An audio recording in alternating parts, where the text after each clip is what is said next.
Okay. So, pag-usapan natin yung nangyari kay Banat Bay at itong si Bagong Lipunan, no? Ito ay mga vloggers. Si Banat Bay, ito ay vlogger. Itong si Bagong Lipunan, vlogger ito. At nag-away itong dalawang vlogger. Puro pa naman ito anti-Marcos na mga vloggers. No, dati itong si Bagong Lipunan, loyalista ito sila with Maharlika. Ngunit dahil nga sa mga pinaggagawa ni PBBM, so ngayon binabanata na ni Maharlika at itong si Bagong Lipunan, itong si PBBM. Ngayon, ang issue ngayon, bakit ito trending itong si Bagong Lipunan at itong si Banat Bay, dahil dito sa ito raw si Bagong Lipunan gumagawa ng kwento kay Banat Bay, no? Kasi nung pinapanood ko yung vlog ni Bagong Lipunan, ang content ni Bagong Lipunan ay tungkol nga sa pagbakasyon ni Banat Bay sa Japan, no? So napapansin ni Bagong Lipunan na how many days nang hindi nagba-vlog itong si Banat Bay, no? Magba-vlog siya pero kaisa lang, no? Focus talaga siya sa kanyang pagbabakasyon sa Japan, itong si Banat Bay.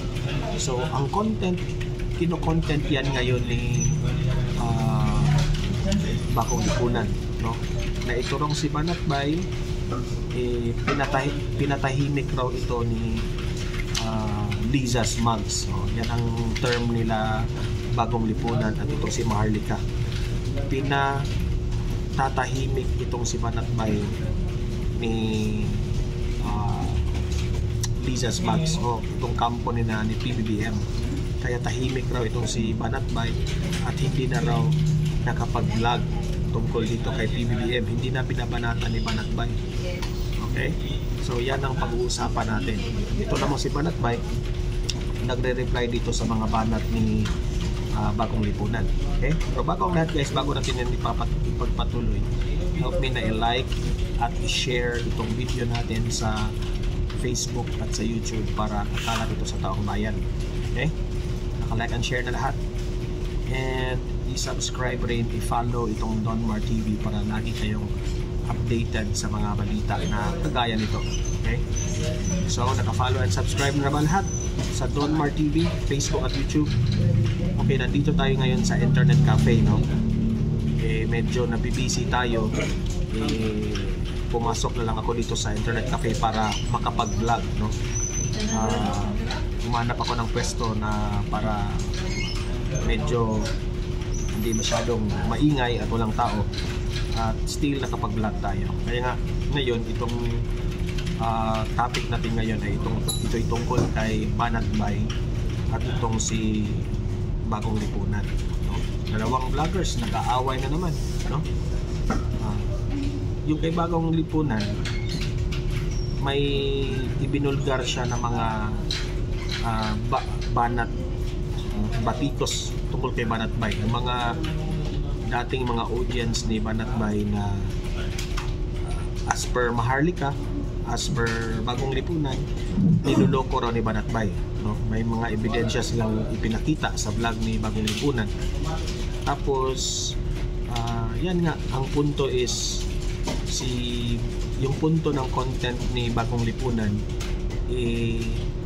ito raw si Banat Bay ay isa sa mga example ng mga vloggers na bayaran.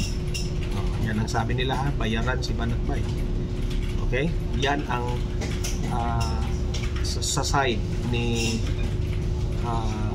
Bagong Lipunan. Okay?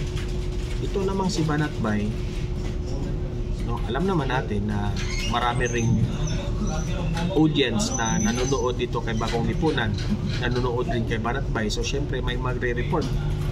Nagkataon na kanina nag-live itong si Banatbay, merong audience na ni Banatbay na nagsabi na laman ka sa content, sa topic ni Bagong Lipunan. Ayaw pa nga panoorin ni Banatbay. Yan ang sabi niya, na ayaw nang manood ng mga ibang vloggers kasi paikot-ikot lang raw yung mga point, no? Yan ang sabi niya. Ngunit nakita ko na lang kanina, nagpo-post na sa FB, Facebook page itong si Banatbay, no? Nag-post siya sa Facebook na hinamon niya ng debate itong si Bagong Lipunan. Sabi niya na Bagong Lipunan, hinamon kita ng debate. Yan ang sabi niya. Hinamon kita ng debate, patunayan mo na bayaran ako, patunayan ko rin na ikaw ay tanga. Yan ang sabi ni Banatbay. Okay? So, yan ang magiging laman. Sabi pa nga ni Banatbay doon sa comment, no? Nag-comment siya sa kanyang sariling post na kung hindi mo tanggapin itong aking mga banat, it only shows na tanga ka. Tanga ka. Yan ang sabi niya. Okay? So, ako, if talagang matapang itong si Bagong Lipunan, kung talagang may katotohanan yung mga pinagsasabi mo tungkol kay Banatbay, tanggapin mo yung hamon ni Banatbay, di ba? Kung totoo, okay? Kung totoo man yung mga lahat na sinabi mo, patunayan mo na lahat ng mga kwento mo o aligasyon mo tungkol kay Banatbay, patunayan mo. Ako as a vlogger, wala akong kinakampihan dito sa dalawa. Okay? Gusto ko lang na malaman ng audience ko sa Don Mar TV kung ano yung side ni Bagong Lipunan, ano rin yung side ni Banatbay. Okay? So sa akin, ito yung real na analysis ko dito. Ito yung real na reaction ko dito. Okay? Yung kay Bagong Lipunan, bago siya na magsalita na bayaran si Banatbay, na binabayaran raw ito, pinapatigil raw ito ni Liza Smugs. Yan ang sabi niya. Kung totoo man ito, kung saan man niya nakalap itong impormasyon na ito, dapat patunayan niya yan. Dapat may ebidensya siya. Kasi hindi tayo basta-bastang maniniwala sa mga ganyang kwento. No? At itong si Banatbay naman, no?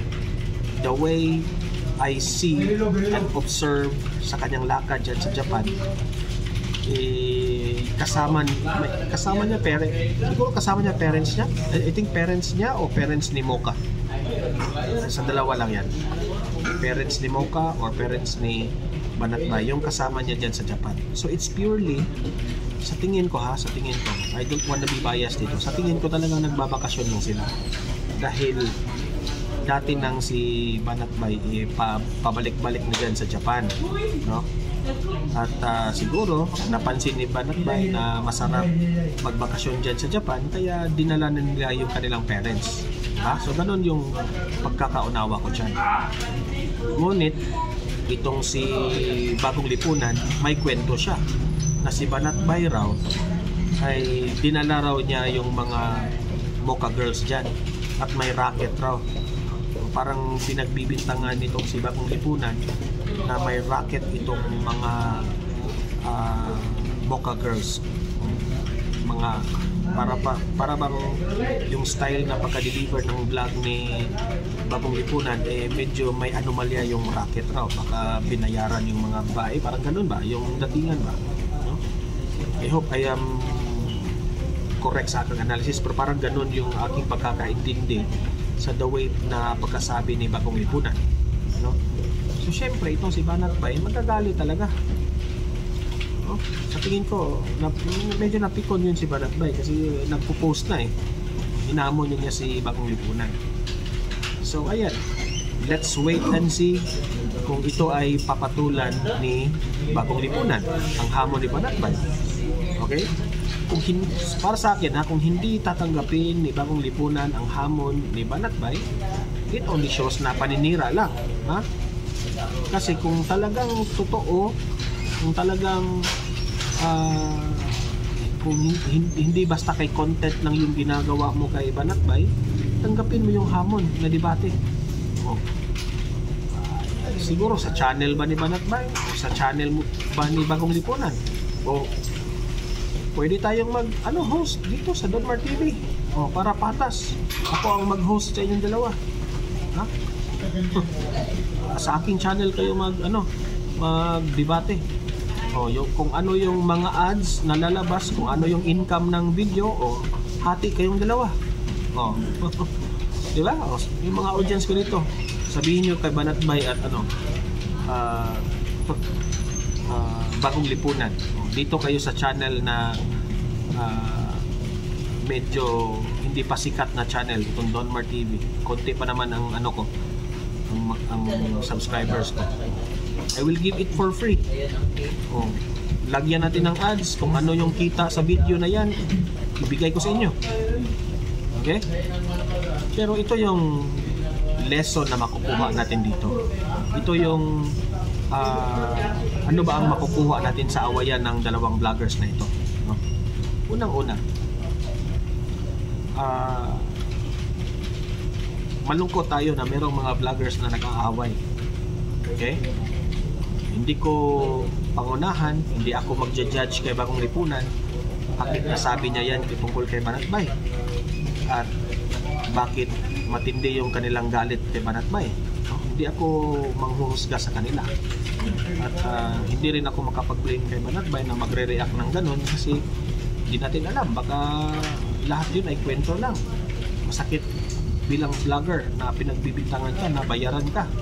Kasi in-example nila nung time na lagi niyang binabanatan itong si Isko Moreno, ngayon bumaliktad, naging Isko Moreno loyal na si Banatbay. So yun ang pinagbasihan nila. Baka raw itong si Banatbay pwede lang mabayaran ni Liza Smugs, hindi na babanatan itong si PBBM. So ganun yung mga story yung lumalabas sa mga content ni Bagong Lipunan. So sa akin dito, no, para sa akin, tayong bilang isang political vlogger, ang first nating priority, no, bilang political vlogger, makapagserbisyo sa taong bayan, makapagbigay ng tamang impormasyon, awareness na mamulat ang mata ng mamulat ang mata ng taong bayan kung ano yung katotohanan, ano yung mga mali sa gobyerno. Hindi yung isa kang vlogger, gagawa ka ng kwento na may personal tayo sa isang vlogger, no? Ay, away na yan no? Away na yan, hindi na yan issue based. So sa atin, no, magba-vlog tayo, issue based tayo, no? Kung ano yung pwedeng masuggest natin sa gobyerno para sa kapakanan ng taong bayan, kung ano yung magandang pwedeng gawin ng ikakaunlad ng ating bansa, ng ating bayan. Yun dapat. Kasi kung vlogger ka na tinitira mo yung personal attacks mo, tinitira mo na yung pagkatao ng vlogger kasi hindi ka sang-ayon sa kanyang opinion, meron kang dinaramdam sa isang vlogger, so sayang ang pagiging political vlogger mo, no? Mawawala ang credibility.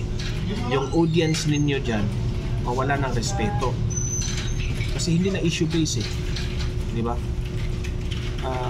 Tinitira mo na yung ugali ng isang vlogger at yun namang tinitira mag-ano yun, magbaluslos yun, parang gaganti yun. So magbatuhan kayo ng putik, sino ang talo? Kayong dalawa, di ba? Batuhan mo ng putik, babato rin siya ng putik, marireveal yung mga ugali ninyo, yung kayong dalawa, di ba? Anong sinabi ni Banatbay? Patunayan mong bayaran ako, patunayan ko rin na tanga ka. Yan ang sabi. So, ending dyan, no? Ano ang magiging ending? Yung mga viewers ni Banatbay, magtanim yan ng galit kay Bagong Lipunan. Yung mga viewers rin ni Bagong Lipunan, magtanim rin yan ng galit kay Banatbay. Vice versa. Pero meron ring mga viewers na nanonood kay Banatbay, nanonood rin kay Bagong Lipunan, ipatas. Kumakain lang sila ng popcorn while magdebate kayo, while mag-away kayo sa social media through vlogging. So sino yung lugi dito? Kayong mga vloggers. Diba? Pinagpiestahan kayo, pinagchichismisan kayo. Diba? So hindi maganda. So, dapat tayo as a political vlogger, let's focus on the what's the problem sa ating sa Pilipinas, ano yung kulang, sino yung mga pasaway na mga politiko, at ipamulat natin yan sa taong bayan, no? Dapat laging totoo ang ating mga balita, laging nasa katotohanan. Okay? If you will compare me as a vlogger kay Banatbay at itong si Bagong Lipunan, wala ako sa kalingkingan yan. Mga magagaling yan silang dalawa. Mga magagaling yan. Hindi ko makipantay sa kanila. Pero ako as a simple person, no, simple vlogger, meron lang rin akong opinion tungkol sa kanilang dalawa na hindi yun mabuti, no? Na magbatuhan sila ng putik. Sana hindi na pinatulan ni Banatbay, in-ignore na niya si Bagong Lipunan, di ba? Pareho naman kayong umatake ngayon kay PBBM. Ito si Banatbay, aatakihin niya itong si PBBM. Ito si Bagong Lipunan, aatakihin niya itong si PBBM. Si Bagong Lipunan, ipinagtanggol niya si VP Sara. Si Banatbay rin, ipinagtanggol din niya si VP Sara. Ako as a vlogger, saan ako kakampi sa kanilang dalawa? Wala akong kakampihan sa kanila. Ang sa akin, yung kakampihan ko, taong bayan. Okay? Saan yung taong bayan, doon ako. Okay? Saan yung mga politicians na we think na tunay nagserbisyo sa atin, sa Pilipinas, sa ating bansa, doon tayo. Okay? At isa na dyan, si VP Sara. Okay? So, anong masasabi niyo dito sa mga aligasyon, sa mga kwento ni Bagong Lipunan tungkol kay Banatbay? Mag-comment, mag-react kayo. At anong masasabi niyo sa hamon ni Banatbay na makipagdebate siya kay Bagong Lipunan at patunayan niyang tanga itong si Bagong Lipunan, at hinamon ni Banatbay na patunayan mong bayaran ako. Yan. Comment, react, babasahin natin ang inyong mga opinion tungkol dito sa comment section. Okay? Don't forget guys, like, share this video para kakalat ito sa taong bayan. Okay? Subscribe, follow itong Don Mar TV para lagi kayong updated sa mga balita na kagaya nito. Okay? See you in my next video. Have a great day. God bless inyong lahat. Mabuhay ang Pilipinas.